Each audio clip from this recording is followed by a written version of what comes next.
दोस्तों, ओम नमः शिवाय, श्री शिवाय नमस्तुभ्यम, जय श्री महाकाल। जी हाँ भक्तों, क्या आपके भी घर में कोई ऐसा व्यक्ति है जो बहुत ज्यादा नशा करता है? उसके नशे से आप लोग परेशान हो चुके हैं। घर में बिल्कुल कोलाहल का और कलह का माहौल बन चुका है। आपने बहुत ज्यादा पैसे खर्च कर दिए, लेकिन उसका जो नशा है वो नशा छूटने का नाम ही नहीं ले रहा। तो ऐसा कौन सा उपाय करें कि उसका जो नशा है वो हमेशा हमेशा के लिए छूट जाए? आज इस वीडियो के माध्यम से हम आपको बताने वाले हैं। पूज्य गुरुदेव की ही कथा सुन के और बहुत अच्छे समझ के लिए आपके लिए उपाय लेके आया हूँ। बहुत सारे लोगों ने इस उपाय को किया और उनको जो है तो सफलता भी मिली। आपको भी पता है कि जो पूज्य गुरुदेव की कथा होती है उसमें बहुत सारे लोग पत्र के द्वारा अपना प्रश्न लिखते हैं। बहुत सारे लोग ने पत्र के द्वारा गुरुदेव को धन्यवाद किया है कि गुरुदेव, आपके द्वारा बताए गए उपाय हमने किए और हमारे घर का जो व्यक्ति था मात्र 1 से 1.5 महीने के अंदर नशा बिल्कुल देखना ही छोड़ दिया। उसका जो नशा है वो बिल्कुल हट चुका है, जड़ से खत्म हो चुका है। तो ऐसा कौन सा उपाय उन्होंने किया कि जो उनका नशा है वो खत्म हो गया है? आज की इस वीडियो के माध्यम से मैं आपको बताने वाला हूँ।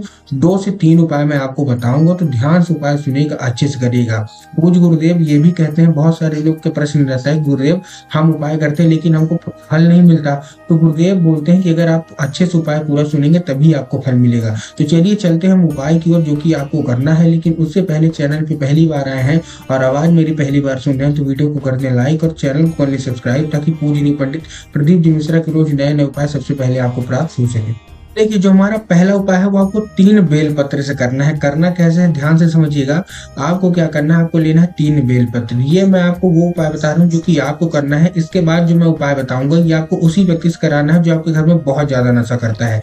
तो ये आपको करना है, औषधि के रूप में इसको करना है। करना कैसे है, आपको लेना है 3 बेलपत्र और 1 लोटा जल और लेके आपको पहुंच जाना है शिव मंदिर। अब देखिए, जो आप 1 लोटा जल लेंगे उसमें आपको ध्यान रखना है कि लोटा तांबे का होना चाहिए और जो जल है वो आपके घर का होना चाहिए। बहुत सारे लोग गलती क्या करते हैं कि वो जाके मंदिर परिसर से जल ले लेते हैं। तो आपको मंदिर से जल नहीं लेना, आपको अपने घर से जल लेके जाना है। ठीक, अब आपने तांबे के लोटे में ले लिया।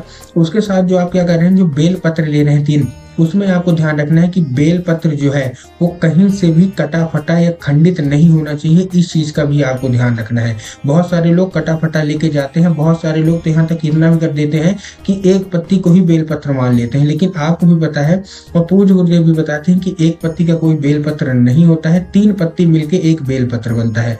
तो आपको क्या करना है, बेल पत्र लेना है 2, आप मतलब जो 3 पत्ती है वो लेना है और 3 बेल पत्र लेना है और 1 लोटा जल लेके पहुंच जाना है कहाँ, शिव मंदिर। शिव मंदिर जैसे ही आप पहुंचेंगे सबसे पहले आपको दक्षिण दिशा में खड़े होना है और आपका जो चेहरा होगा वो उत्तर की ओर होगा। अब इसमें भी बहुत सारे लोगों के प्रश्न है कि हर मंदिर में तो उत्तर अलग अलग होता है, क्योंकि हर मंदिर में जो शिवलिंग है वो अलग अलग तरीके से रखी होती है। तब गुरुदेव ने इसका उत्तर देते हुए कहा कि हर मंदिर में शिवलिंग अलग अलग होती है, वो ठीक बात है। लेकिन आप जब पहुंचेंगे शिव मंदिर और जहां साइड जलाधारी से जल नीचे गिर रहा होगा उधर साइड आपको अपना चेहरा करके खड़े हो जाना है। अब आप पहुंच गए, खड़े हो गए।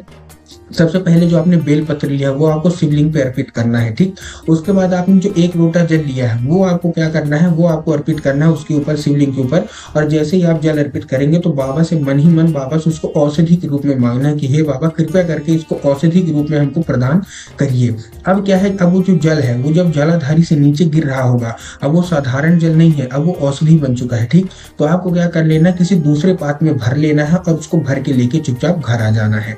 घर आने के बाद उस व्यक्ति को पिलाना है। अगर वो व्यक्ति साधारण रूप से पी लिया तब तो बहुत अच्छी बात है, लेकिन अगर वो व्यक्ति साधारण रूप से नहीं पीता तो जब भी वो पानी पीने को मांगे या जब भी चाय मांगे तो आपको क्या करना है, 1 बूंद, केवल और केवल 1 बूंद इसका मिला देना है। पूज्य गुरुदेव कहते हैं कि धीरे धीरे करके जब उसके अंदर औषधि जाने लगेगी तो उसका जो नशा है वो समाप्त होने लगेगा। तो ये था हमारा पहला उपाय।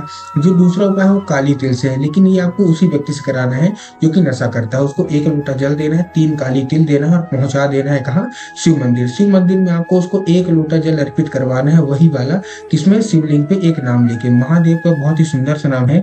कौन सा नाम, श्रम्भेश्वर महादेव। जी हाँ भक्तों, महादेव का ही सुंदर सा नाम है श्रम्भेश्वर महादेव। तो आपको श्रम्भेश्वर महादेव का नाम लेके श्रम्भेश्वर महादेव का स्मरण करके आपको क्या करवा देना है, शिवलिंग पे अर्पित करवा देना है। तो आज का उपाय हमारा यही था। उम्मीद करता हूँ उपाय आपको समझ में आ गया होगा।